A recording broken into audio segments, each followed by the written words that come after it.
C'est ma région sur Sensation. C'est ma région, c'est maintenant. Je suis allé à la rencontre d'Aurélie Samuel, directrice et conservatrice du musée Yves Saint-Laurent dans le 16e arrondissement de Paris.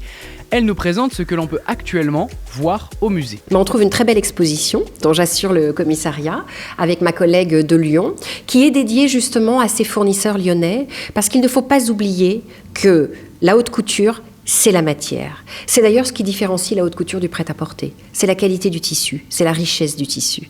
Saint-Laurent utilisait les deux, en fait, à la fois pour la haute couture et le prêt-à-porter, mais il est évident que pour la haute couture, il pouvait se permettre de commander des étoffes beaucoup plus luxueuses, beaucoup plus riches, beaucoup plus travaillées. Et en fait, sa création, elle est vraiment centrée sur le tissu. Vous savez, il y a deux types de couturiers. Il y a ceux qui dessinent et il y a ceux qui partent du tissu. Saint-Laurent fait partie de ceux qui dessinaient. Mais dès l'origine, il dessine le tissu. Et c'est lui qui va déterminer le tombé, la coupe, la matière. Vous faites une robe très différente si vous la faites en mousseline ou si vous la faites en satin de soie ou en taffetas. Et c'est cette connaissance du tissu qui va faire justement le vêtement. Lorsqu'il est très jeune, à Oran, adolescent, il a déjà connaissance des fournisseurs lyonnais. Il les connaît par l'intermédiaire des magazines et il va commander, lorsqu'il imagine sa petite maison de couture en paper doll, déjà à Bianchini-Ferrier, à Bucol, à Buche, à tous ces très grands fournisseurs. Il les connaît parce qu'à l'époque, ce sont des très grandes maisons. Et il publie des pages de publicité dans ces magazines, avec les nouvelles tendances. En fait, les soyeux lyonnais, ils ont des collections, exactement comme les couturiers. 2 fois par an, ils présentent les nouvelles tendances. Alors, quand ce sont des unis, on commande toujours les mêmes. Mais quand ce sont des tissus façonnés, évidemment, on peut les commander sur mesure, bien sûr. Et Saint-Laurent participe aussi au choix. Et il y a quelque chose qui est intéressant, c'est qu'on a découvert un métier qui s'appelle converteur.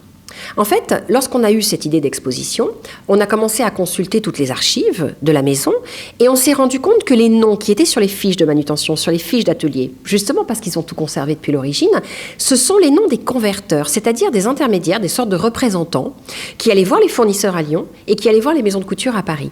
Parce qu'eux avaient le carnet d'adresses et connaissaient les maisons de couture et connaissaient les fournisseurs, alors que les soyeux lyonnais ne les connaissaient pas nécessairement. Puis ils avaient aussi le goût dans l'air du temps, les tendances, c'est eux qui savaient un petit peu quoi proposer. Donc ces converteurs, dont le plus célèbre est Abraham, les fameux tissus Abraham de Zurich, ils font fabriquer ces tissus à Lyon. Abraham est un peu particulier parce que lui, il transforme le tissu en le dessinant, en imprimant sur le tissu des motifs qui sont ensuite validés par Yves Saint-Laurent. Mais ça veut dire qu'on a eu du mal à retrouver ces fournisseurs parce qu'on n'avait les noms que des converteurs. On n'avait pas les noms des vrais fabricants. Donc nous, on a voulu les retrouver parce que ce sont eux qui ont fait aussi la renommée de la maison Saint-Laurent. Donc on montre des photographies, bien sûr, pour montrer les différentes étapes de la création, les différents choix du tissu. Saint-Laurent reçoit d'abord des échantillons qu'on appelle des robes rack. Il les choisit. Ensuite, il commande les tissus, ce qu'on appelait à condition. C'est-à-dire que les rouleaux de tissu lui sont prêtés et ils ne sont payés que s'il est choisi.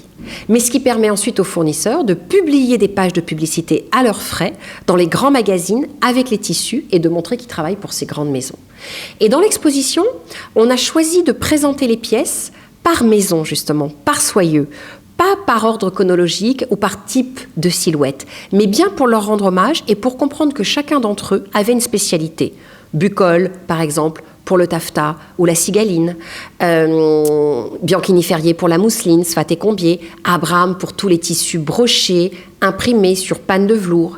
Et il y a quelque chose d'assez intéressant, c'est que les fournisseurs lyonnais ont été pionniers dans les inventions technologiques, dans l'invention de nouveaux textiles. Par exemple, la cigaline, chez Bucol, elle est faite à partir de fils de nylon. Après-guerre, on a créé cette étoffe qui était moins coûteuse que la soie, qui était plus solide que la soie et surtout qui permettait quand même de garder cette transparence. Vous voyez, quand on parle des transparences, quand on parle des seins nus, quand on parle de tout ça chez Yves Saint-Laurent, c'est pas de la mousseline, c'est de la cigaline.